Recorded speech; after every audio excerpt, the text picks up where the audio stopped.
ਸ਼ਮਾਦਾਨ programme ਸ਼ਮਾਦਾਨ ਦੇ ਵਿੱਚ ਇੱਕ ਵਾਰ ਫਿਰ ਸਵਾਗਤ ਹੈ ਜੀ। ਦੇਸ਼ ਵਿਦੇਸ਼ ਵਿੱਚ ਬੈਠੇ ਰੇਡੀਓ ਪੰਜਾਬ ਟੂਡੇ ਦੇ ਸਾਰੇ ਸਰੋਤਿਆਂ ਦਾ। ਸਰੋਤਿਓ, ਜਿਵੇਂ ਕਿ ਤੁਹਾਨੂੰ ਦੱਸਿਆ ਸਵਰਨਦਾਨੇ ਵਾਲੀ ਹੋਰਾਂ ਨੇ ਕਿ ਸਾਡੇ ਨਾਲ ਨੇ ਡਾਕਟਰ ਹਰਸ਼ਿੰਦਰ ਕੌਰ ਪਟਿਆਲਾ ਤੋਂ ਸਾਡੇ ਨਾਲ ਨੇ। ਮੈਡਮ ਸਤਿ ਸ਼੍ਰੀ ਅਕਾਲ ਜੀ। ਸਤਿ ਸ਼੍ਰੀ ਅਕਾਲ। ਤੇ ਤੁਹਾਡੇ ਰਾਹੀਂ ਜਿੰਨੇ ਵੀ ਸੁਣ ਰਹੇ ਨੇ ਸਭਨਾਂ ਨੂੰ ਬਹੁਤ ਬਹੁਤ ਨਿੱਘੀ ਸਤਿ ਸ਼੍ਰੀ ਅਕਾਲ। ਡਾਕਟਰ ਸਾਹਿਬ, ਇੱਕ ਤੋਂ ਬਾਅਦ ਇੱਕ ਰੇਪ ਦੀਆਂ ਘਟਨਾਵਾਂ ਨੇ ਭਾਰਤ ਦੀ ਜਿਹੜੀ ਛਵੀ ਹੈ ਉਹ ਪੂਰੇ ਦੁਨੀਆ ਭਰ ਦੇ ਵਿੱਚ ਜਿਹੜੀ ਹੈਗੀ ਆ ਉਹ ਤੁਸੀਂ ਸਮਝ ਸਕਦੇ ਹੋ ਕਿ ਕਿਸ ਹਾਸ਼ੀਏ 'ਤੇ ਚਲੀ ਗਈ ਹੈ। ਪਰ ਮਣੀਪੁਰ ਦੀਆਂ ਘਟਨਾਵਾਂ ਆਖਰੀ ਘਟਨਾਵਾਂ ਨਹੀਂ ਸੀ। ਕੇਰਲ ਦੀ ਹੁਣ ਜਿਹੜੀ ਤਾਜ਼ਾ ਤਰੀਨ ਘਟਨਾ ਵਾਪਰਦੀ ਹੈ ਜੀ, ਅਤੇ ਪੁਲਿਸ ਜਿਹੜੀ ਅਰਨਾਕੁਲਮ ਦੀ ਉਹ ਲਿਖਦੀ ਹੈ, ਸੌਰੀ ਬੇਟੀ, ਤੈਨੂੰ ਅਸੀਂ ਮਾਪਿਆਂ ਤੱਕ ਨਹੀਂ ਪਹੁੰਚਾ ਸਕੇ, ਤੈਨੂੰ ਬਚਾ ਨਹੀਂ ਸਕੇ। ਕੀ ਪੱਥਰ ਯੁੱਗ ਦੇ ਵਿੱਚ ਤੋਂ ਲੈ ਕੇ ਅੱਜ ਤੱਕ ਮਾਨਸਿਕਤਾ ਦੇ ਵਿੱਚ ਕੋਈ ਬਦਲਾਵ ਹੁੰਦਾ ਨਜ਼ਰ ਆਉਂਦਾ ਜੀ? ਕੋਈ ਭਵਿੱਖ ਕੋਈ ਨਜ਼ਰ ਆਉਂਦਾ ਜਦੋਂ ਅਜਿਹੀਆਂ ਘਿਨਾਉਣੀਆਂ ਹਰਕਤਾਂ ਤੋਂ ਜਿਹੜੀ ਹੈਗੀ ਆ ਉਹ ਮਹਿਫੂਜ਼ ਰਹਿਣ ਧੀਆਂ? ਦਰਅਸਲ ਗੱਲ ਇਸ ਤਰ੍ਹਾਂ ਜੀ, ਜਦੋਂ ਤੋਂ ਅਸੀਂ ਮਨੁੱਖ ਦੀ ਸ਼ੁਰੂ ਕੀਤਾ ਕਿ ਇਹ ਜਾਨਵਰ ਤੋਂ ਇਨਸਾਨ ਬਣਨਾ ਸ਼ੁਰੂ ਹੋਇਆ, ਉਦੋਂ ਤੋਂ ਹੀ ਤਬਦੀਲੀ ਜਿਵੇਂ ਹੌਲੀ ਹੌਲੀ ਅਸੀਂ ਦੇਖਦੇ ਹਾਂ ਕਿ ਹੁਣ ਗੱਲ ਜੇ ਮੈਂ ਕਹਾਂ ਵੀ 1,70,000 ਸਾਲ ਪਹਿਲਾਂ ਦਾ ਮੇਰੇ ਕੋਲ ਇਤਿਹਾਸ ਹੈ ਤਾਂ ਬਿਲਕੁਲ ਨਹੀਂ ਹੈ। ਪਰ ਜਦੋਂ ਵੀ ਅਸੀਂ ਪੁਰਾਣੀਆਂ ਲਾਸ਼ਾਂ ਜਦੋਂ ਲੱਭਦੇ ਰਹੇ ਹਾਂ ਜਿੰਨੀਆਂ ਵੀ, ਉਹਨਾਂ ਵਿੱਚ ਵੀ ਕੋਈ ਅਜਿਹਾ ਅੰਸ਼ ਉਦੋਂ ਸਾਨੂੰ ਨਹੀਂ ਸੀ ਲੱਭੇ। ਪੁਰਾਣੇ ਜਿਹੜੇ ਅਸੀਂ ਹਜ਼ਾਰਾਂ ਸਾਲ ਪੁਰਾਣੀਆਂ ਜਿਹੜੀਆਂ ਮਮੀਜ਼ ਜਾਂ ਕੁਛ, ਜਿਨ੍ਹਾਂ ਵਿੱਚ ਕੋਈ ਅਜਿਹਾ ਅੰਸ਼ ਲੱਭਿਆ ਗਿਆ ਹੋਵੇ ਜਿੱਥੇ ਉਦੋਂ ਬਲਾਤਕਾਰ ਜਾਂ ਇੱਦਾਂ ਦੀਆਂ ਗੱਲਾਂ ਸੀ ਨਹੀਂ ਸੀ। ਕੋਈ ਸਾਡੇ ਕੋਲ ਡਾਕੂਮੈਂਟ ਨਹੀਂ ਜਾਂ ਐਵੀਡੈਂਸ ਸਾਡੇ ਕੋਲ ਨਹੀਂ ਹੈ। ਜੇ ਉਸ ਤੋਂ ਅਗਾਂਹ ਆ ਜਾਈਏ, ਜਦੋਂ ਤੋਂ ਸਾਨੂੰ ਲਿਖਿਆ ਇਤਿਹਾਸ ਮਿਲਦਾ ਹੈ ਜਾਂ ਜਦੋਂ ਤੋਂ ਕਬੀਲਿਆਂ ਦੀ ਜਦੋਂ ਸ਼ੁਰੂ ਹੋਈ ਵੀ ਇਹਨਾਂ ਦੇ ਬਣਨੇ ਸ਼ੁਰੂ ਹੋਏ ਸੀ, ਉਦੋਂ ਤੋਂ ਹੀ ਸਾਡੇ ਕੋਲ ਇਹ ਰਿਕਾਰਡ ਹੈ ਜਿੱਥੋਂ ਸਾਨੂੰ ਪਤਾ ਲੱਗਦਾ ਸੀ ਕਿਵੇਂ ਕਬੀਲੇ ਹੀ ਆਪਣੀਆਂ ਸੋਹਣੀਆਂ ਕੁੜੀਆਂ ਜਿਹੜੀਆਂ ਹੁੰਦੀਆਂ ਸਨ ਮਾਰ ਮੁਕਾਉਂਦੇ ਸਨ ਕਿ ਹੋਰ ਜਿਹੜੇ ਹੱਲਾ ਬੋਲਣ ਆਏ ਨੇ ਉਹ ਇਹ ਚੁੱਕ ਲਿਜਾਉਣਗੇ ਤੇ ਇਹਨਾਂ ਦਾ ਬਲਾਤਕਾਰ ਕਰਨਗੇ, ਤੇ ਉਸ ਤੋਂ ਪਹਿਲਾਂ ਹੀ ਇਹਨਾਂ ਨੂੰ ਮਾਰ ਮੁਕਾਉਂਦੇ ਸਨ। ਸੋ ਇਸ ਢੰਗ ਨਾਲ ਇਹ ਜਿਹੜੀ ਚੀਜ਼ ਉਦੋਂ ਦੀ ਸਾਡੇ ਕੋਲ ਜਾਣਕਾਰੀ ਹੈ ਕਿ ਏਦਾਂ ਚੱਲਦਾ ਰਿਹਾ ਜੀ। ਉਸ ਤੋਂ ਬਾਅਦ ਜ਼ਿਕਰ ਹੋਇਆ ਸੀ ਜਦੋਂ ਗੁਰੂ ਨਾਨਕ ਸਾਹਿਬ ਨੇ, ਉਹਨਾਂ ਤੋਂ ਵੀ ਪਹਿਲਾਂ ਈਵਨ ਬਿਫੋਰ ਕ੍ਰਾਈਸਟ ਵੀ ਕੁਛ ਸਾਡੇ ਕੋਲ ਹੈਗੇ ਨੇ ਅੰਕੜੇ ਜਦੋਂ ਇਹ ਚੀਜ਼ਾਂ ਜਿਨ੍ਹਾਂ ਦੇ ਵਾਪਰਨ ਦਾ ਜ਼ਿਕਰ ਮਿਲਦਾ। ਇਸ ਤੋਂ ਬਾਅਦ ਜਿਹੜੇ ਖਰੜੇ ਉਦੋਂ ਦੇ ਲੱਭੇ ਉਹਨਾਂ ਵਿੱਚ ਵੀ ਜ਼ਿਕਰ ਮਿਲਿਆ ਔਰਤ ਦੀ ਬੇਪਤੀ ਦਾ। ਪਰ ਗੁਰੂ ਨਾਨਕ ਸਾਹਿਬ ਵੇਲੇ ਬੜੀ ਸਪਸ਼ਟ ਉਹਨਾਂ ਨੇ ਆਪ ਹੀ ਆਵਾਜ਼ ਚੁੱਕੀ ਸੀ ਕਿ ਕਿਵੇਂ ਔਰਤਾਂ ਦੇ ਉਦੋਂ ਅੰਗ ਵੱਢੇ ਪਏ ਸਨ, ਨਿਰਵਸਤਰ ਸਨ, ਗਲੀਆਂ 'ਚ ਸੁੱਟੀਆਂ ਪਈਆਂ ਲਾਸ਼ਾਂ, ਕਿਵੇਂ ਸਮੂਹਕ ਬਲਾਤਕਾਰ ਹੋਏ। ਉਹਨਾਂ ਨੇ ਹੱਲਿਆਂ ਦੇ ਵਿੱਚ ਦੇਖੇ ਵੀ ਉਹਨਾਂ ਨੂੰ ਆਖਰ ਹਿਰਦਾ ਵਲੂੰਦਰਿਆ ਗਿਆ, ਉਹਨਾਂ ਨੇ ਆਵਾਜ਼ ਚੁੱਕੀ ਤਾਂ ਕਿ ਦਰਦ ਨਾ ਆਇਆ। ਉਹ ਸਮਾਂ ਤੇ ਉਸ ਤੋਂ ਬਾਅਦ ਅੱਜ ਤੱਕ ਧਾੜਵੀਆਂ ਨੇ ਇਹ ਸੋਚਿਆ ਹੋਇਆ ਸੀ ਹੱਲੇ ਬੋਲਣ ਲੱਗਿਆ ਕਿ ਉੱਥੋਂ ਦੇ ਵਸਨੀਕਾਂ ਦੀਆਂ ਜੇ ਅਸੀਂ ਔਰਤਾਂ ਤੇ ਹੱਥ ਪਾ ਲਈਏ ਜੀ, ਬੇਪੱਤ ਕਰ ਦਈਏ ਤਾਂ ਸਾਡਾ, ਮੈਂ ਹੁਣ ਤੁਹਾਨੂੰ ਬੜੀ ਇੱਕ ਡੂੰਘੀ ਗੱਲ ਦੱਸਣ ਲੱਗੀ ਹਾਂ ਕਿ ਸਾਡਾ ਬੀਜ ਇੱਥੇ ਪਨਪ ਜਾਏਗਾ ਜੀ। ਇਹ ਚੀਜ਼ਾਂ ਸਾਬਤ ਅੱਜ ਹੋ ਚੁੱਕੀਆਂ ਨੇ। ਜਦੋਂ ਹਿਟਲਰ ਦੇ ਸੈਨਿਕਾਂ ਨੇ ਉਦੋਂ ਇਹਨਾਂ ਨੂੰ ਸਮੂਹਕ ਬਲਾਤਕਾਰ ਕਰਨ ਲਈ ਕਿਹਾ ਸੀ ਤਾਂ ਉਦੋਂ ਅੱਜ ਤੱਕ ਵੀ, ਮੈਂ ਅੱਜ ਤੱਕ ਦੀ ਗੱਲ ਕਰਦੀ ਹਾਂ, ਇਹ ਅੰਕੜੇ ਤੁਸੀਂ ਕੱਢ ਸਕਦੇ ਹੋ ਨੈਟ ਤੋਂ ਵੀ, ਜੇ ਖੋਜਾਂ ਹੁਣ ਇਸ ਵੇਲੇ ਸ਼ਾਮਲ ਹੋ ਚੁੱਕੀਆਂ ਨੇ ਸਾਡੇ ਈਵਨ ਕਰਿਕੂਲਮ ਵਿੱਚ, ਕਿ ਕਿਵੇਂ ਵੈਸਟਰਨ ਜਿਹੜਾ ਅਸੀਂ ਦੇਖਦੇ ਹਾਂ ਉਹਨਾਂ ਦੀ ਪਾਪੂਲੇਸ਼ਨ ਵਿੱਚ ਅੱਜ ਵੀ ਘੱਟੋ ਘੱਟ 70% ਨੇ ਜਿਨ੍ਹਾਂ ਦੇ ਵਿੱਚ ਉਹੀ ਜੀਨ ਲੱਭਿਆ ਜਾ ਸਕਦਾ। ਅੰਦਾਜ਼ਾ ਲਾ ਲਓ ਕਿਸ ਹੱਦ ਤੱਕ ਉਦੋਂ ਬਲਾਤਕਾਰ ਕੀਤੇ ਗਏ ਸਨ, ਕਿਵੇਂ ਉਹ ਜਨਰੇਸ਼ਨ ਪੂਰੀ ਚੇਂਜ ਹੋ ਗਈ ਸੀ ਤੇ ਕਿਵੇਂ ਉਹ ਇਸ ਤਰ੍ਹਾਂ ਹੌਲੀ ਹੌਲੀ ਅਸਲ ਜੋ ਜੀਨ ਹੁੰਦਾ ਜੇ ਉਹ ਚੌਥੀ ਜਾਂ ਪੰਜਵੀਂ ਪੁਸ਼ਤ ਤੱਕ ਜਾਂਦਿਆਂ ਜੇ ਇਸੇ ਤਰ੍ਹਾਂ ਉਹ ਬਦਲਦਾ ਰਵੇ ਤਾਂ ਉਹ ਖਤਮ ਹੀ ਹੋ ਜਾਂਦੀ ਜੇ, ਹੋਂਦ ਮੁੱਕ ਜਾਂਦੀ ਜੇ। ਸੋ ਇਸੇ ਤਰ੍ਹਾਂ ਬਹੁਤ ਸਾਰੀਆਂ ਜਿਹੜੀਆਂ ਪ੍ਰਜਾਤੀਆਂ ਦੇ ਸਾਡੇ ਕੋਲ ਇਸ ਵੇਲੇ ਜ਼ਿਕਰ ਤਾਂ ਮਿਲਦੇ ਨੇ ਪਰ ਉਹਨਾਂ ਦੀ ਹੋਂਦ ਨਹੀਂ ਕਿਤੇ ਹੈ ਜੀ। ਸੋ ਇਹ ਚੀਜ਼ ਉਦੋਂ ਸ਼ੁਰੂ ਕੀਤੀ ਗਈ ਸੀ ਕਿ ਧਾੜਵੀਆਂ ਨੇ ਜਾਂ ਹਮਲਾਵਰਾਂ ਨੇ ਆਪਣੇ ਅੰਸ਼ ਛੱਡ ਕੇ ਜਾਣੇ ਨੇ ਤਾਂ ਕਿ ਉਹਨਾਂ ਦੀ ਅੱਗੋਂ ਵੰਸ਼ ਜਿਹੜੇ ਤੁਰਨ ਉਹਨਾਂ ਦੇ ਵਿੱਚ ਇਹਨਾਂ ਦਾ ਬੀਜ ਹੋਵੇ। ਇਹੀ ਕਾਰਨ ਸੀ ਸ੍ਰੀਲੰਕਾ ਜਾਂ ਜਿੱਥੇ ਵੀ ਕਿਤੇ ਜਦੋਂ ਫੌਜੀ ਵੀ ਛੱਡੇ ਜਾਂਦੇ ਸਨ ਤਾਂ ਉਹਨਾਂ ਨੂੰ ਇਹੋ ਕਿਹਾ ਜਾਂਦਾ ਸੀ ਕਿ ਜਿਹੜਾ ਕੁੜੀਆਂ ਦੇ ਹੋਸਟਲ ਨੇ ਉੱਥੇ ਇਹੋ ਕੁਛ ਕਰੋ ਤੇ ਉਹਨਾਂ ਨੂੰ ਤਾੜੀ ਰੱਖੋ ਜਦ ਤੱਕ ਉਹ ਪ੍ਰੈਗਨੈਂਟ ਨਾ ਹੋ ਜਾਣ, ਸਮੂਹਕ ਬਲਾਤਕਾਰ ਹੋਏ, ਸਭ ਕੁਛ ਇਹ ਜਾਰੀ ਰਿਹਾ। ਈਵਨ ਇੱਕ ਅਮਰੀਕਨ ਫੌਜੀ ਨੇ ਉਹਨੇ ਆਪ ਹੀ ਸਪਸ਼ਟ ਕਰ ਦਿੱਤਾ ਸੀ ਕਿ ਕਿਵੇਂ ਕਿਸ ਤਰੀਕੇ ਉਹਦਾ ਜਦੋਂ ਉਹਨੂੰ ਇੰਟਰਵਿਊ ਲਈ ਗਈ ਕਿ ਕਿਸ ਤਰ੍ਹਾਂ ਅਸੀਂ ਉਦੋਂ ਮਾਰ ਧਾੜ ਵੀ ਕੀਤੀ ਔਰਤਾਂ ਦੇ, ਜਬਰੀ ਅਸੀਂ ਉਹਨਾਂ ਨੂੰ ਬਹੁਤ ਬੁਰਾ ਹਾਲ ਕੀਤਾ ਤੇ ਇੰਨਾ ਬੁਰਾ ਹਾਲ ਕਿ ਮੈਂ ਹੁਣ ਅੱਜ ਵੀ ਸੋਚ ਕੇ ਕੰਬ ਜਾਨਾ ਤੇ ਮੇਰਾ ਜ਼ਮੀਰ ਮੈਨੂੰ ਬੜਾ ਲਾਹਣਤਾਂ ਪਾਉਂਦਾ ਸੀ, ਜਿਸ ਕਾਰਨ ਮੈਂ ਅੱਜ ਇਹ ਇੰਟਰਵਿਊ 'ਚ ਕਹਿਣ ਨੂੰ ਮਜਬੂਰ ਹੋ ਗਿਆ ਕਿ ਅਸੀਂ ਬਹੁਤ ਜ਼ੁਲਮ ਢਾਏ ਸਨ।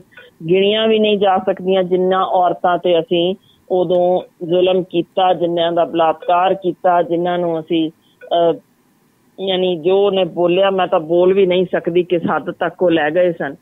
ਤੇ ਬਿਲਕੁਲ ਉਸੇ ਤਰ੍ਹਾਂ ਜੇ ਆਪਾਂ ਥੋੜੀ ਅਗਾਂਹ ਆ ਜਾਈਏ 47 ਵਿੱਚ ਕੀ ਵਾਪਰਿਆ ਸੀ। ਬਿਲਕੁਲ ਜੀ, ਨਾ ਹਿੰਦੁਸਤਾਨੀਆਂ ਨੇ ਨਾ ਪਾਕਿਸਤਾਨੀਆਂ ਨੇ ਕਿਸੇ ਨੇ ਛੱਡਿਆ ਕੁਝ ਨਹੀਂ ਸੀ। ਤੇ ਜਿਸ ਹਾਲ ਵਿੱਚ ਉਦੋਂ ਔਰਤਾਂ ਪਹੁੰਚੀਆਂ ਸਨ, ਉਹਨਾਂ ਦੇ ਜਿਸਮਾਂ ਦੇ ਕਿਸ ਤਰੀਕੇ ਵੱਢ ਟੁੱਕ ਕਰਕੇ ਟਰੋਫੀਆਂ ਬਣਾ ਕੇ ਉੱਤੇ ਗਰਮ ਲੋਹੇ ਨਾਲ ਹਿੰਦੁਸਤਾਨ ਜ਼ਿੰਦਾਬਾਦ, ਪਾਕਿਸਤਾਨ ਜ਼ਿੰਦਾਬਾਦ ਇਹ ਲਿਖ ਕੇ ਇੱਕ ਦੂਜੇ ਮੁਲਕਾਂ 'ਚ ਭੇਜੀਆਂ ਗਈਆਂ ਸੀ। 20 ਜਾਂ 30 ਬੰਦਿਆਂ ਦੇ ਵੱਲੋਂ ਕਿਵੇਂ ਉਹਨਾਂ ਦੇ ਬਲਾਤਕਾਰ ਹੋਏ ਸਨ, ਉਹ ਸਾਰੇ ਪੋਸਟਮਾਰਟਮ ਰਿਪੋਰਟਸ ਵੀ ਨੇ, ਸਭ ਕੁਛ ਜੇ ਤਸਵੀਰਾਂ ਨੇ।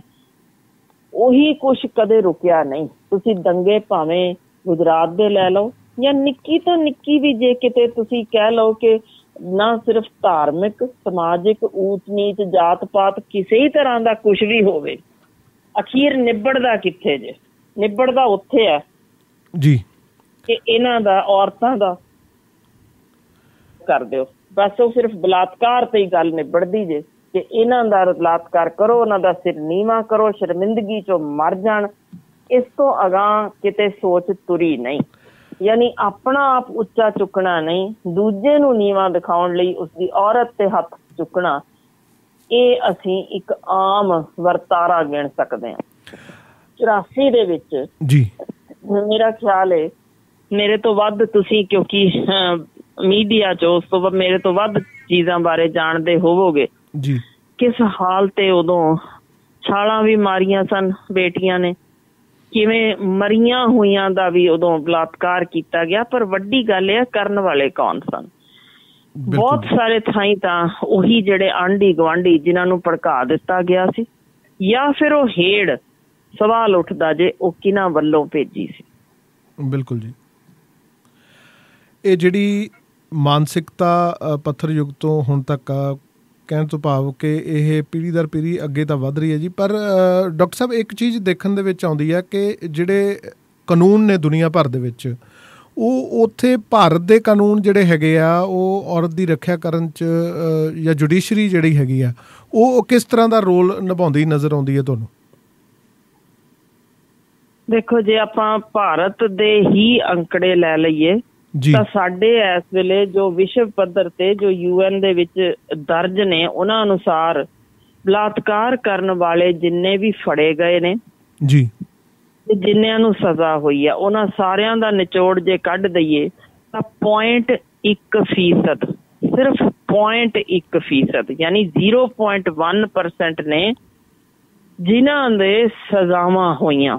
ਬਾਕੀ ਸਾਰੇ ਦੇ ਸਾਰੇ ਛੁੱਟ ਗਏ, ਸਾਰੇ ਦੇ ਸਾਰੇ ਜਾਂ ਬੇਲ ਦੇ ਬਾਹਰ ਜਾਂ ਫਿਰ ਉਹ ਕਿਸੇ ਰਾਜਨੀਤਿਕ ਸ਼ੈ ਹੇਠ ਉੱਥੇ ਰਾਜਨੀਤਿਕ ਯਾਨੀ ਨੇਤਾ ਬਣ ਗਏ, ਪਾਰਲੀਮੈਂਟਾਂ 'ਚ ਪਹੁੰਚੇ, ਅਸੈਂਬਲੀਆਂ 'ਚ ਪਹੁੰਚੇ, ਜਾਂ ਫਿਰ ਉਹਨਾਂ ਦੇ ਇੱਕ ਹੱਥਕੰਡੇ ਬਣ ਕੇ ਤੇ ਇਹ ਸਾਰਾ ਕੁਛ ਅੱਗੋਂ ਭੈ ਦਾ ਬਿਜ਼ਨਸ ਸ਼ੁਰੂ ਕਰ ਦਿੱਤਾ, ਜਿੱਥੇ ਉਹੀ ਸਿਆਸਤਦਾਨ ਧਰਮ ਦੇ ਆਧਾਰ ਤੇ ਪਾੜ ਪਾ ਦਿੰਦੇ ਸਨ, ਔਰਤਾਂ ਤੇ ਹੱਥ ਪਾਉਂਦੇ ਸਨ। ਫਿਰ ਉਹਨਾਂ ਨੂੰ ਡਰਾਵਾ ਸੀ ਕਿ ਸਾਨੂੰ ਵੀ ਤਾੜ ਦਿੱਤਾ ਜਾਏਗਾ, ਅਸੀਂ ਵੀ ਮਰ ਮੁੱਕ ਜਾਵਾਂਗੇ। ਤਾਂ ਇਸੇ ਲਈ ਜਾਂ ਤਾਂ ਯਾਨੀ ਜਿਹੜਾ ਤੁਹਾਡੇ ਅੱਗੇ ਸਿਆਸਤਦਾਨ ਖੜਾ ਆ ਕੇ ਹੋ ਗਿਆ ਉਹਦੇ ਸ਼ਰਨ 'ਚ ਚਲੇ ਜਾਓ ਤੇ ਜਾਂ ਫਿਰ ਤੁਸੀਂ ਖਤਮ ਹੋ ਜਾਓ। ਸੋ ਇਹ ਸਿਆਸੀ ਪੱਖ ਸ਼ਾਇਦ ਅਸੀਂ ਅਣਦੇਖਾ ਕਰਦੇ ਜਾ ਰਹੇ। ਬਿਲਕੁਲ ਜੀ। ਤਾਜ਼ਾ ਤਰੀਨ ਜਿਹੜੀ ਘਟਨਾ ਤੁਸੀਂ ਦੇਖੋ ਕਿ ਜਿੰਨੇ ਕੁ ਖਿਡਾਰੀ ਸੀਗੇ, ਰੈਸਲਰ ਸੀਗੇ, ਲੜਕੀਆਂ ਉਹ ਜਿਹੜੀਆਂ ਇੰਟਰਨੈਸ਼ਨਲ ਲੈਵਲ 'ਤੇ ਵੀ ਖੇਡੀਆਂ ਹੋਈਆਂ ਨੇ, ਉਹਨਾਂ ਨੇ ਵੀ ਮਸਲਾ ਉਠਾਇਆ ਪਰ ਕੋਈ ਗੱਲ ਬਣੀ ਨਹੀਂ। ਆਪਣੇ ਪੱਧਰ 'ਤੇ ਜੇਕਰ ਸਮਾਜ ਨੂੰ ਸਿੱਖਿਅਤ ਕਰਨ ਦੀ ਕੋਸ਼ਿਸ਼ ਕਰਨੀ ਹੋਵੇ ਡਾਕਟਰ ਹਰਸ਼ਿੰਦਰ, ਤਾਂ ਕਿਸ ਤਰੀਕੇ ਦੀਆਂ ਕੋਸ਼ਿਸ਼ਾਂ ਉਪਰਾਲੇ ਜਿਹੜੇ ਆ ਉਹ ਹੋਣੀਆਂ ਚਾਹੀਦੀਆਂ ਸੀ ਜਿਹੜੀਆਂ ਨਹੀਂ ਹੋਈਆਂ, ਜਾਂ ਭਵਿੱਖ ਦੇ ਵਿੱਚ ਕਿਹੋ ਜਿਹੀ ਦੇਖਦੇ ਹੋ ਤੁਸੀਂ ਭਾਰਤ ਦੇ ਵਿੱਚ ਔਰਤ ਦੀ ਦਸ਼ਾ ਨੂੰ? ਦੇਖੋ, ਸਾਡੇ ਕੋਲ ਇਹੋ ਜਿਹੇ ਅੰਕੜੇ ਨੇ ਜਿੱਥੇ ਔਰਤ ਪ੍ਰਧਾਨ ਸਮਾਜ ਵੀ ਰਿਹਾ। ਕੇਰਲ ਵਾਲੇ ਪਾਸੇ, ਇਹਨਾਂ ਥਾਵਾਂ ਤੇ ਜਾਂ ਦੁਨੀਆ ਦੇ ਕੁਝ ਹਿੱਸਿਆਂ ਵਿੱਚ ਵੀ ਇਸੇ ਤਰ੍ਹਾਂ ਔਰਤ ਪ੍ਰਧਾਨ ਸਮਾਜ ਰਿਹਾ, ਜਦੋਂ ਹੁਣ ਚੁਫੇਰਿਓਂ ਇਹ ਤਬਦੀਲ ਹੋ ਕੇ ਹੌਲੀ ਹੌਲੀ ਸੰਪੂਰਨ ਰੂਪ ਵਿੱਚ ਮਰਦ ਪ੍ਰਧਾਨ ਸਮਾਜ ਬਣ ਗਿਆ ਜੀ। ਗੱਲ ਮੈਂ ਪੈਪੂਆ ਤੇ ਨਿਊ ਗਿਨੀ ਦੀ ਕਰਨੀ ਚਾਹਾਂਗੀ, ਜਿੱਥੇ ਔਰਤਾਂ ਨੇ ਫੈਸਲਾ ਲਿਆ ਸੀ ਕਿ ਉਹਨਾਂ ਦੇ ਖਿਲਾਫ ਜੁਰਮ 80% ਹੋ ਚੁੱਕਾ ਸੀ, ਜਦੋਂ ਰਿਕਾਰਡ ਸੀਗਾ ਕ੍ਰਾਈਮ ਬਿਊਰੋ ਦਾ। ਉਹਨਾਂ ਨੇ ਫੈਸਲਾ ਕੀਤਾ ਆਪਣੇ ਪੱਧਰ ਤੇ ਕਿ ਅਸੀਂ ਆਪਣੇ ਘਰ ਵਿੱਚ ਹਰ ਪਹਿਲਾ ਜੰਮਿਆ ਮੁੰਡਾ ਮਾਰ ਦੇਣਾ। ਹੁਣ ਇਹ ਨਤੀਜਾ ਨਿਕਲਿਆ ਕਿ ਉਹਨਾਂ ਨੇ 5 ਸਾਲ ਇਹ ਚੁੱਪ ਚੁਪੀਤੇ ਕੰਮ ਜਾਰੀ ਰੱਖਿਆ, ਤੇ 5 ਸਾਲ ਬਾਅਦ ਜਦੋਂ ਕ੍ਰਾਈਮ ਰਿਪੋਰਟ ਸਾਹਮਣੇ ਆਈ ਤਾਂ ਉਹ ਗ੍ਰਾਫ ਡਿੱਗ ਕੇ 20% ਰਹਿ ਗਿਆ ਸੀ ਜੀ। ਫਿਕਰ ਇਹ ਹੋਇਆ ਕਿ ਜਦੋਂ ਜਨਗਣਨਾ ਕੀਤੀ ਗਈ, ਭਾਈ ਮੁੰਡੇ ਕਿੱਥੇ ਜਾ ਰਹੇ ਨੇ, ਕਿੱਧਰ ਗਏ, ਉਦੋਂ ਇਸ ਚੀਜ਼ ਦਾ ਖੁਲਾਸਾ ਹੋਇਆ ਤੇ ਫਿਰ ਸਮਝ ਆਈ ਕਿ ਤਾਂ ਭਾਈ ਬਹੁਤ ਜ਼ਿਆਦਾ ਗਲਤ ਚੀਜ਼ ਹੋ ਰਹੀ ਹੈ, ਸਾਨੂੰ ਇਸ ਚੀਜ਼ 'ਚ ਤਬਦੀਲੀ ਲਿਆਉਣੀ ਪੈਣੀ ਹੈ, ਕ੍ਰਾਈਮ ਅਗੇਂਸਟ ਵੂਮਨ ਰੋਕੀਏ। ਮੈਂ ਇਹ ਬਿਲਕੁਲ ਨਹੀਂ ਇਸ ਵਰਤਾਰੇ ਨੂੰ ਸਹੀ ਕਹਿੰਦੀ ਕਿ ਕਿਸੇ ਜੀਵ ਨੂੰ ਆਪਾਂ ਮਾਰ ਦਈਏ, ਬੇਟੀ ਹੋਏ ਜਾਂ ਬੇਟਾ, ਪਰ ਗੱਲ ਇੱਥੇ ਮੁੱਕਦੀ ਹੈ ਕਿ ਆਖਰ ਇਹ ਜੁਰਮ ਕੌਣ ਕਿਸ ਦੇ ਵਿਰੁੱਧ ਕਰ ਰਿਹਾ। ਇਹਦਾ ਮਤਲਬ ਜੇ 20% ਵੀ ਅਸੀਂ ਗਿਣ ਲੈਂਦੇ ਹਾਂ ਸਾਡੇ ਨੌਜਵਾਨ ਜਿਹੜੇ ਅਜਿਹੇ ਕਾਰੇ ਵਿੱਚ ਲੱਗੇ ਨੇ, ਤਾਂ ਬਾਕੀ 80% ਜਿਹੜੇ ਚੰਗੇ ਨੇ ਉਹ ਚੁੱਪ ਕਿਉਂ ਨੇ? ਸਭ ਤੋਂ ਪਹਿਲਾਂ ਚੁੱਪੀ ਤੋੜਨੀ ਪਏਗੀ। ਇਹ 80% ਨੂੰ ਇਕੱਠਾ ਹੋਣਾ ਪਏਗਾ ਕਿ ਸਾਡੇ ਘਰਾਂ ਦੀਆਂ ਜੇ ਮਾਵਾਂ ਧੀਆਂ ਭੈਣਾਂ ਇਹ 20% ਦੇ ਹੱਥ ਸ਼ਿਕਾਰ ਨਹੀਂ ਬਣਨਗੀਆਂ ਕਿ ਕੋਈ ਇੱਕ ਬੰਦਾ ਸੜਕ ਤੇ ਇਕੱਲੀ ਬੇਟੀ ਨੂੰ 35 ਚਾਕੂ ਮਾਰ ਕੇ ਮਾਰ ਦੇਵੇ ਤੇ 50 ਬੰਦੇ ਖੜੇ ਉਹਨੂੰ ਤਮਾਸ਼ਾ ਵੇਖਦੇ ਰਹਿਣਗੇ। ਇਹੋ ਜਿਹੇ ਬਗੈਰਤ ਲੋਕ ਸਾਨੂੰ ਨਹੀਂ ਚਾਹੀਦੇ। ਸੋ ਉਹ 80% ਨੂੰ ਖੜੇ ਹੋਣਾ ਪਏਗਾ, ਇਕਜੁੱਟ ਹੋਣਾ ਪਏਗਾ। ਬਿਲਕੁਲ ਇਸੇ ਤਰ੍ਹਾਂ ਅਸੀਂ ਔਰਤ ਨੂੰ ਕਮਜ਼ੋਰ ਕਿਉਂ ਮੰਨਦੇ ਹਾਂ? ਜਿਹੜੀ ਬੱਚੇ ਜਨਮ ਦੇਣ ਸਮੇਂ 20 ਹੱਡੀਆਂ ਇੱਕੋ ਜਿੰਨੀਆਂ ਟੁੱਟਣ ਦੀ ਦਰਦ ਸਹਿ ਸਕਦੀ ਹੈ, ਜਿੰਨਾ ਅੱਜ ਤੱਕ ਦੁਨੀਆ ਦਾ ਕੋਈ ਮਰਦ ਨਹੀਂ ਸਹਿ ਸਕਿਆ, ਤਾਂ ਮਤਲਬ ਇਹ ਤਾਕਤ ਉਹਦੇ ਸਰੀਰ 'ਚ ਹੈ। ਸਿਰਫ ਅਸੀਂ ਉਹਦੇ ਮਨ ਵਿੱਚ ਇਹ ਬਿਠਾ ਦਿੰਦੇ ਹਾਂ ਕਿ ਤੂੰ ਕਮਜ਼ੋਰ ਹੈ। ਸੋ ਬੇਟੀਆਂ ਨੂੰ ਸਰੀਰਕ ਪੱਖੋਂ ਤੇ ਮਾਨਸਿਕ ਪੱਖੋਂ ਤਗੜਾ ਕਰਨ ਦੀ ਲੋੜ ਹੈ। ਫਿਰ ਉਹਦੇ ਵਿੱਚੋਂ ਮਾਂ ਦੁਰਗਾ ਕੋਈ ਵੀ ਦੇਖ ਸਕਦਾ ਹੈ। ਤਾਂ ਇਹ 2 ਤਬਦੀਲੀਆਂ ਤਾਂ ਅਹਿਮ ਨੇ ਕਿ ਸਾਡੀ ਸੋਚ ਵਿੱਚ ਤਬਦੀਲੀ ਜੋ ਸਕੂਲੀ ਪੱਧਰ ਤੇ ਆਉਣ ਦੀ ਲੋੜ ਹੈ ਕਿ ਬੇਟਿਆਂ ਤੇ ਬੇਟੀਆਂ 'ਚ ਫਰਕ ਨਾ ਹੋਵੇ, ਦੋਨਾਂ ਨੂੰ ਇੱਕੋ ਜਿਹੀ ਵਿੱਦਿਆ ਹੈ, ਤਾਂ ਇੱਕੋ ਜਿਹਾ ਹੀ ਉਹਨਾਂ ਦੇ ਵਿੱਚ ਸਰੀਰਕ ਤਾਕਤ ਵਜੋਂ ਵੀ ਤੇ ਮਾਨਸਿਕ ਤਾਕਤ ਵਜੋਂ ਉਹਨਾਂ ਨੂੰ ਉਭਾਰਿਆ ਜਾਵੇ ਤੇ ਇੱਕ ਦੂਜੇ ਦੀ ਇੱਜ਼ਤ ਕਰਨ ਦੀ ਉਹਨਾਂ ਨੂੰ ਸਿੱਖਿਆ ਦਿੱਤੀ ਜਾਵੇ। ਘਰਾਂ ਦੇ ਵਿੱਚ ਵੀ ਮਾਂ ਤੇ ਪਿਓ ਦਾ ਇਹ ਫਰਜ਼ ਹੈ, ਹੋਣਾ ਚਾਹੀਦਾ ਕਿ ਉਹ ਦੋਨੋਂ ਬੱਚਿਆਂ ਨੂੰ ਬਰਾਬਰ ਪਾਲਣੇ, ਨਹੀਂ ਕਿ ਬੇਟੇ ਤੂੰ ਬੈਠੇਂਗਾ ਤੇ ਤੇਰੀ ਭੈਣ ਹੀ ਸਾਰਾ ਕੁਛ ਤੇਰਾ ਕਰੇਗੀ। ਇਸ ਤਰ੍ਹਾਂ ਦੀ ਸੋਚ ਹੁਣ ਇਸ ਸਦੀ 'ਚ ਤਬਦੀਲ ਕਰਨੀ ਪਏਗੀ। ਸਕੂਲ ਕਾਲਜਿਸ ਵਿੱਚ ਵੀ ਇਸੇ ਤਰ੍ਹਾਂ ਤਬਦੀਲੀ ਦੀ ਲੋੜ ਹੈ, ਪਰ ਕੁੜੀਆਂ ਨੂੰ ਤਾਂ ਹਰ ਹਾਲ ਵਿੱਚ ਜੂਡੋ, ਕਰਾਟੇ, ਜੋ ਵੀ ਉਹ ਜਿਸ ਵੀ ਪਾਸਿਓਂ ਸਰੀਰਕ ਪੱਖੋਂ ਤਗੜੀਆਂ ਹੋ ਸਕਦੀਆਂ ਹੁਣ, ਉਹਨਾਂ ਨੂੰ ਜ਼ਰੂਰ ਕਰਨਾ ਪਏਗਾ। ਜੀ, ਸਕੂਲਾਂ ਦੀ ਤੁਸੀਂ ਗੱਲ ਕੀਤੀ ਹੈ, ਤੁਹਾਨੂੰ ਲੱਗਦਾ ਕਿ ਆਪਣੇ ਜਿਹੜੇ ਸਿੱਖਿਆ ਸ਼ਾਸਤਰੀ ਨੇ ਜਾਂ ਜਿਸ ਤਰੀਕੇ ਦੀ ਐਜੂਕੇਸ਼ਨ ਆਪਣੇ ਸਕੂਲਾਂ ਦੇ ਵਿੱਚ, ਖਾਸ ਤੌਰ 'ਤੇ ਪੰਜਾਬ ਦੇ ਸਕੂਲਾਂ ਵਿੱਚ ਪ੍ਰੋਵਾਈਡ ਕਰਵਾਈ ਜਾਂਦੀ ਹੈ, ਕਿਹੋ ਜਿਹੀ ਜਿਹੜੀ ਸਿੱਖਿਆ ਹੈਗੀ ਹੈ ਜਿਸ ਤੋਂ ਪਤਾ ਲੱਗਦਾ ਕਿ ਬੱਚੀਆਂ ਅਵੇਅਰ ਰਹਿਣ, ਤਾਂ ਉਹ ਕਿਹੜੇ ਪੁਆਇੰਟ ਹੋ ਸਕਦੇ ਨੇ ਡਾਕਟਰ ਹਰਸ਼ਿੰਦਰ, ਜਿਹੜੇ ਕਿ ਸਕੂਲਾਂ ਦੇ ਵਿੱਚ ਅਧਿਆਪਕਾਂ ਨੂੰ ਜਿਹੜੀ ਹੈ ਨੌਜਵਾਨ ਬੱਚੀਆਂ ਨੂੰ ਜਿਹੜੀ ਹੈਗੀ ਆ ਉਹ ਨੁਕਤੇ ਸਾਂਝੇ ਕਰ ਸਕਣ? ਤਾਂ ਕੁਝ ਅਜਿਹੇ ਨੁਕਤੇ ਜੇਕਰ ਦੱਸਣਾ ਚਾਹੋ। ਸਾਡੇ ਅਫਸੋਸ ਇਹੋ ਜਿਹਾ ਇਸ ਵੇਲੇ ਕੁਝ ਵੀ ਨਹੀਂ ਚੱਲ ਰਿਹਾ ਜਿੱਥੇ ਬੇਟੀਆਂ ਨੂੰ ਸਰੀਰਕ ਗਿਆਨ ਬਾਰੇ ਜਾਣਕਾਰੀ ਹੋਣੀ ਜ਼ਰੂਰੀ ਜੇ।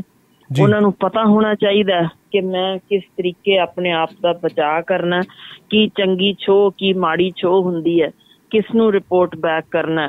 ਸੋ ਇਹੋ ਜਿਹੀਆਂ ਚੀਜ਼ਾਂ ਦੀ ਜਾਣਕਾਰੀ ਅਸੀਂ ਉੱਕਾ ਹੀ ਮਨਫੀ ਕੀਤੀ ਹੋਈ ਜੇ।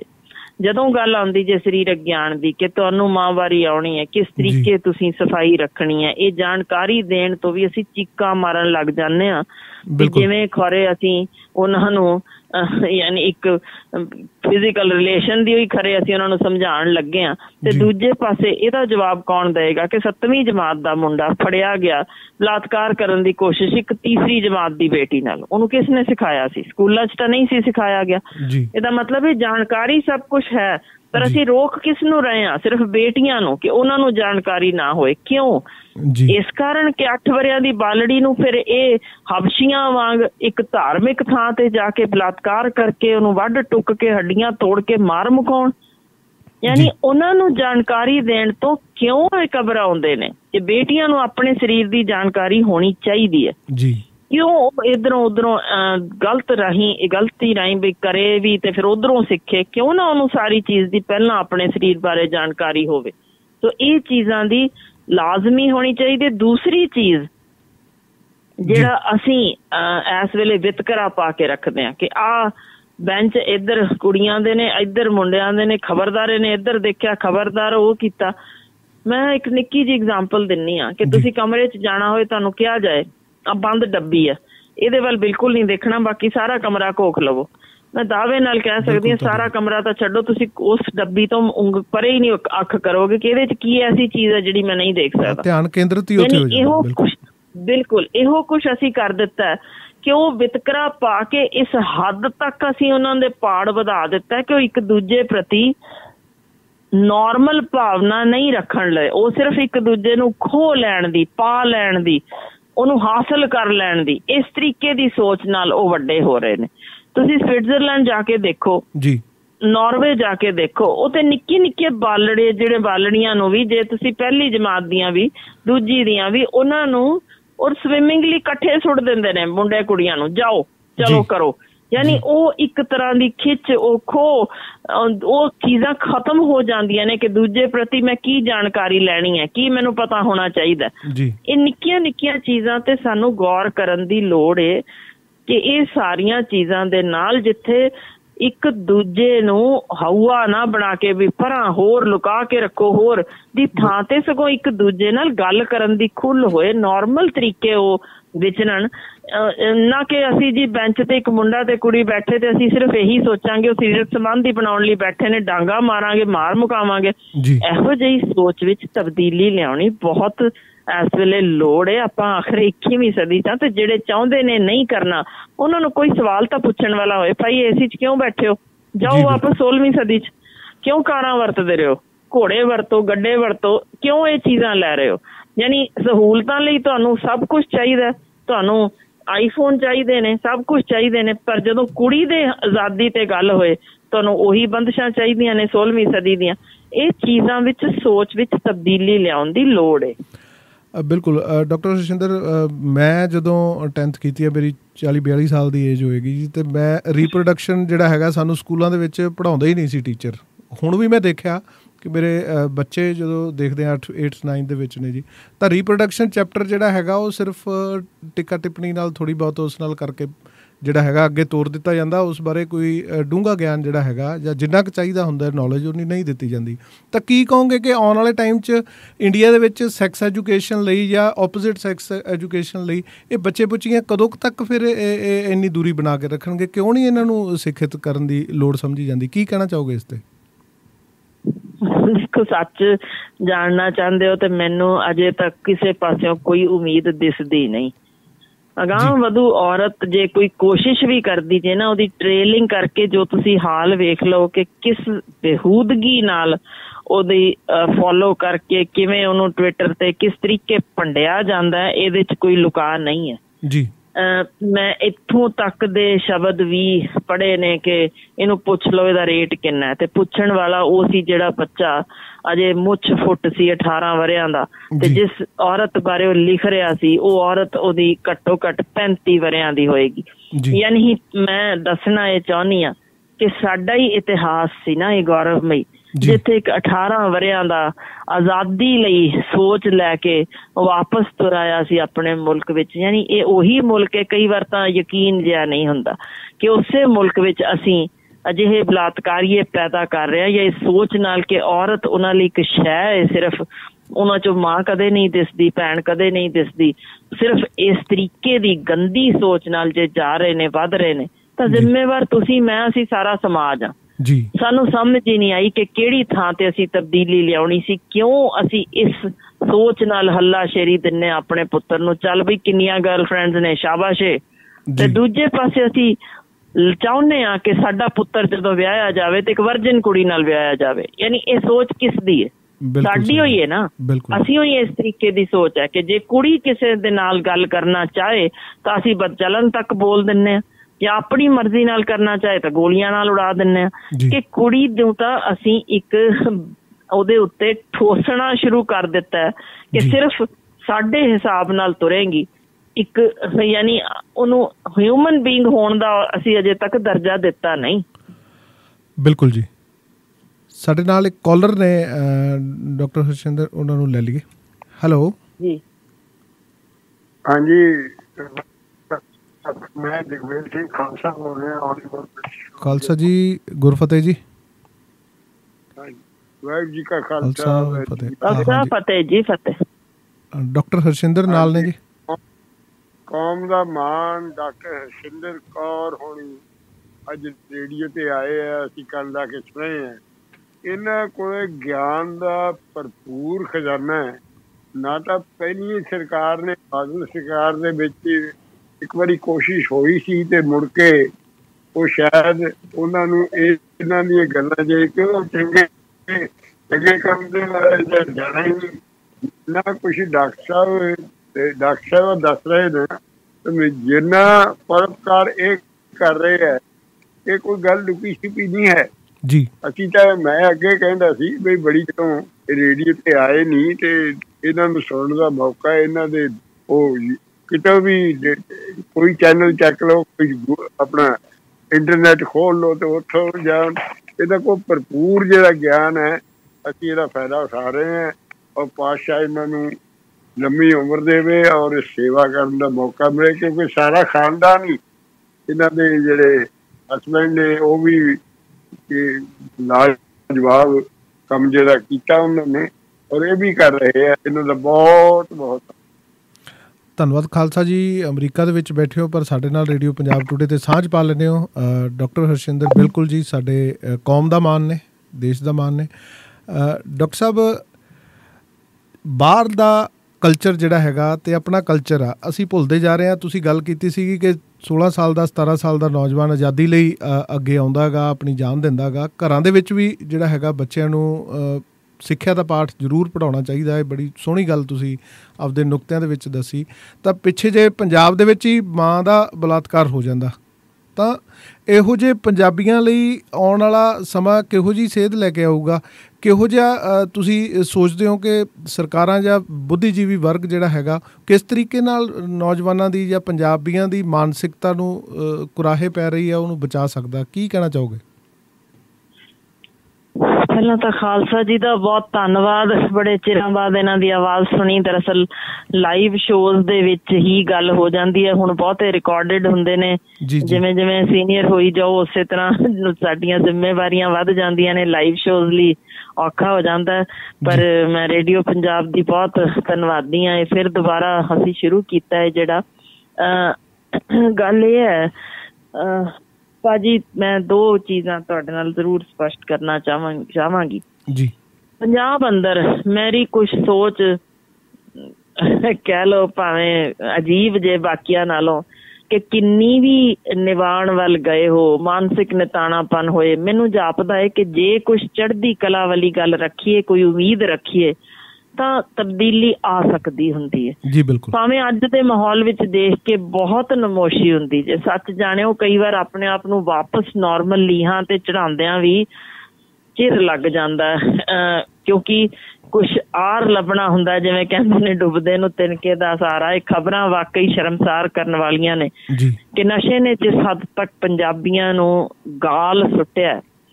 ਇਹਨਾਂ ਦੀ ਇਹ ਖਬਰ ਕਿ ਆਪਣੀ ਸਕੀ ਮਾਂ 80 ਵਰਿਆਂ ਦੀ ਨੂੰ ਖਬਰ ਛਪ ਜਾਣੀ, ਯਾਨੀ ਉਹ ਖਬਰ ਪੜ੍ਹ ਕੇ ਹੀ ਵਲੂੰਦਰਿਆ ਜਾਂਦਾ ਦਿਲ ਕਿ ਨਸ਼ੇ ਦੀ ਲੱਤ ਲੱਗੀ ਸੀ, ਕਿਵੇਂ ਉਹਨੂੰ ਜਦੋਂ ਛੱਡਿਆ ਬੇਲ ਤੇ ਘਰ ਆ ਕੇ ਆਪਣੇ 80 ਵਰਿਆਂ ਦੀ ਮਾਂ ਦੇ ਹੀ ਪੈ ਗਿਆ ਤੇ ਕਿਵੇਂ ਉਹਦੀਆਂ ਚੀਕਾਂ ਸੁਣ ਪਿੰਡ ਵਾਲਿਆਂ ਨੇ ਬਚਾਇਆ।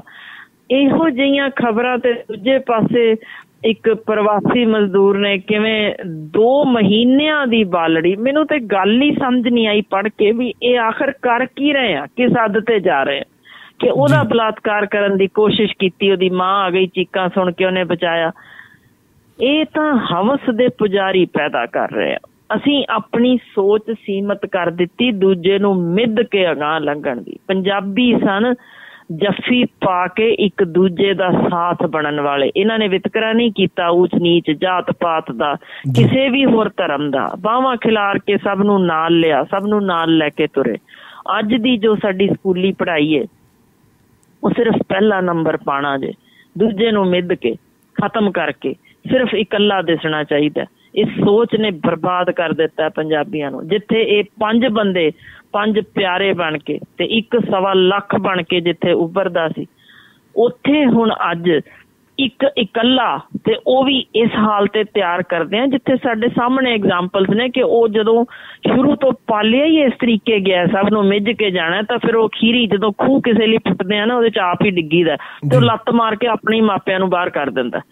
ਉਹੀ ਕਾਰਨ ਹੈ ਅੱਜ ਤੁਸੀਂ ਚੁਫੇਰੇ ਦੇਖ ਸਕਦੇ ਹੋ ਕਿ ਬੁਢੇਪਾ ਘਰ ਖੁੱਲੀ ਜਾਂਦੇ ਨੇ, ਕਿਉਂਕਿ ਇਹਨਾਂ ਬੱਚਿਆਂ ਨੂੰ ਅਸੀਂ ਆਦਤ ਹੀ ਇਕੱਲਾ, ਇੱਕ ਅਗਾਂਹ ਸਭ ਨੂੰ ਖਤਮ ਕਰਕੇ। ਤਾਂ ਉਹ ਕਹਿੰਦਾ ਪਿਓ ਮਾਂ ਨੂੰ ਵੀ ਕਿਉਂ ਨਾ ਖਤਮ ਕਰਾਂ, ਪੈਸੇ ਵੀ ਮੈਂ ਹੀ ਲੈ ਲੈਣਾ, ਤੇ ਉਹਨਾਂ ਨੂੰ ਵੀ ਲੱਤ ਮਾਰ ਕੇ ਬਾਹਰ ਕਰ ਦਿੰਦਾ। ਜਿਨ੍ਹਾਂ ਘਰਾਂ ਵਿੱਚ ਅੱਜ ਵੀ ਸਾਂਝੀਵਾਲਤਾ ਹੈ ਉਹਨਾਂ ਘਰਾਂ ਵਿੱਚ ਮਾਪੇ ਬਾਹਰ ਸੁੱਟੇ ਨਹੀਂ ਜਾਂਦੇ। ਤੇ ਜੇ ਅਸੀਂ ਕਿਤੇ ਇਹ ਸੋਚ ਲਈਏ ਅੱਜ ਤੋਂ 20 ਵਰੇ 25 ਵਰੇ ਬਾਅਦ ਸਾਡੇ ਨਾਲ ਕੀ ਹੋਣਾ, ਜੇ ਇੰਨੀ ਕੀ ਗੱਲ ਸਮਝ ਆ ਜਾਵੇ ਕਿ ਅੱਜ ਅਸੀਂ ਬਹੁਤ ਖੁਸ਼ ਹਾਂ, ਕੁਰਸੀਆਂ ਨੇ, ਪਰ ਕੱਲ ਨੂੰ ਇਹ ਕੁਰਸੀਆਂ ਨਹੀਂ ਰਹਿਣੀਆਂ, ਫਿਰ ਅਸੀਂ ਕਿੱਥੇ ਜਾਣਾ? ਕਿ ਅਸੀਂ ਆਪਣੇ ਬੱਚੇ ਉਸ ਹਿਸਾਬ ਨਾਲ ਤਿਆਰ ਕੀਤੇ ਕਿ ਉਹ ਸਾਡੇ ਪਿਆਰ ਤੋਂ ਵਾਂਝੇ ਤਾਂ ਨਹੀਂ ਰਹਿ ਗਏ। ਕਿਤੇ ਅਸੀਂ ਆਪਣੀਆਂ ਸੋਸ਼ਲ ਪਾਰਟੀਜ਼ ਵਿੱਚ, ਆਪਣੇ ਸੋਸ਼ਲ ਮੀਡੀਆ ਵਿੱਚ ਉਹਨਾਂ ਤੋਂ ਉਹਨਾਂ ਦਾ ਬਚਪਨ ਤਾਂ ਨਹੀਂ ਖੋਹ ਲਿਆ। ਉਹਨਾਂ ਨੂੰ ਦੱਸਿਆ ਸੀ ਕਿ ਦੋਸਤਾਂ ਨਾਲ ਮਿਲ ਕੇ ਕਿਵੇਂ ਖੇਡਣਾ, ਕਿ ਉਹ ਵੀ ਕਮਰਿਆਂ ਵਿੱਚ ਗੁੰਮ ਹੋ ਗਏ, 4 ਦੀਵਾਰੀ ਵਿੱਚ, ਮੋਬਾਈਲਾਂ ਵਿੱਚ, ਜਿੱਥੇ ਸਿਰਫ ਉਹਨਾਂ ਨੇ ਗੰਦਗੀ ਪਰੋਸੀ ਹੋਈ ਦੇਖਣੀ ਹੈ। ਤਾਂ ਫਿਰ ਉਹੀ ਕੁਛ ਜੋ ਅਸੀਂ ਬੂਟਾ ਬੀਜਿਆ ਉਹੀ ਕੁਛ ਸਾਨੂੰ ਵਾਪਸ ਫਲ ਉਸੇ ਤਰ੍ਹਾਂ ਦਾ ਹੀ ਮਿਲੇਗਾ।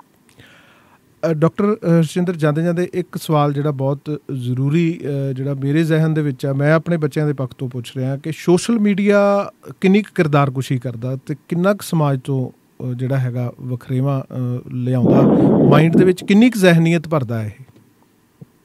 ਮੇਰਾ ਖਿਆਲ ਹੈ ਆਪਾਂ ਅਗਲੀ ਵਾਰ ਪ੍ਰੋਗਰਾਮ ਸਿਰਫ ਇਸੇ ਤੇ ਹੀ ਕਰਾਂਗੇ, ਸੋਸ਼ਲ ਮੀਡੀਆ ਦੇ ਉੱਤੇ। ਮੇਰੇ ਕੋਲ 22 ਖੋਜਾਂ ਪਈਆਂ ਨੇ ਅਲੱਗ-ਅਲੱਗ ਮੁਲਕਾਂ ਚੋਂ, ਜਿਨ੍ਹਾਂ ਦਾ ਨਿਚੋੜ ਇਹੋ ਆ ਚੁੱਕਿਆ ਕਿ ਸਾਡਾ ਆਉਣ ਵਾਲਾ ਸਮਾਂ ਸਨ 2050 ਦੇ ਵਿੱਚ, ਇਹ ਲਿਖਿਆ ਖੋਜਾਂ ਵੀ ਦਾ ਮੈਂ ਨਿਚੋੜ ਦੱਸ ਰਹੀ ਹਾਂ ਕਿ ਸਾਡੇ ਇੱਥੇ 80% ਮਾਨਸਿਕ ਰੋਗੀ ਫਿਰਦੇ ਹੋਣਗੇ ਇਸ ਦੁਨੀਆ 'ਚ।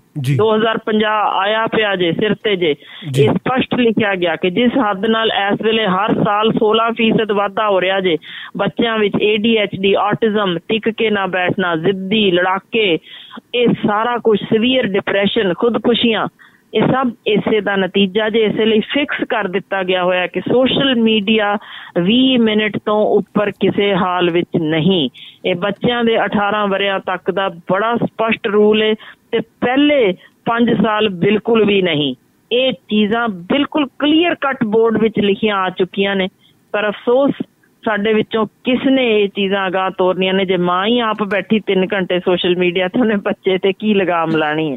ਤੇ ਜੇ ਪਿਓ ਵੀ ਇਸੇ ਤਰ੍ਹਾਂ ਹੀ ਕਰ ਰਿਹਾ ਤਾਂ ਫਿਰ ਇਹ ਹਾਲ ਤਾਂ ਸਾਨੂੰ ਵਾਰਨਿੰਗ ਤਾਂ ਇਸ਼ੂ ਹੋ ਹੀ ਚੁੱਕੀ ਹੈ। ਬਿਲਕੁਲ ਡਾਕਟਰ ਸਾਹਿਬ, ਤੁਹਾਡੀਆਂ ਬੜੀਆਂ ਬਰੀਕ ਗੱਲਾਂ ਜਿਹੜੀਆਂ ਮਹੀਨ ਜਾਣਕਾਰੀ ਸੀਗੀ, ਉਹਦੇ ਵਿੱਚੋਂ ਇੱਕ ਚੀਜ਼ ਨਿਕਲ ਕੇ ਸਾਹਮਣੇ ਆਉਂਦੀ ਹੈ ਕਿ ਚੱਜ, ਆਚਾਰ ਤੇ ਸੰਸਕਾਰ ਜਦੋਂ ਤੱਕ ਅਸੀਂ ਆਪਣੀ ਆਉਣ ਵਾਲੀ ਪੀੜ੍ਹੀ ਨੂੰ ਜਾਂ ਮੌਜੂਦਾ ਪੀੜ੍ਹੀ ਨੂੰ ਨਹੀਂ ਦੇਵਾਂਗੇ, ਉਦੋਂ ਤੱਕ ਇਹ ਬਲਾਤਕਾਰ ਵਰਗੀਆਂ ਘਟਨਾਵਾਂ, ਹੈਵਾਨੀਅਤ ਵਾਲੀਆਂ ਘਟਨਾਵਾਂ 'ਤੇ ਲਗਾਮ ਲਾਉਣੀ ਨਾਮੁਮਕਿਨ ਆ।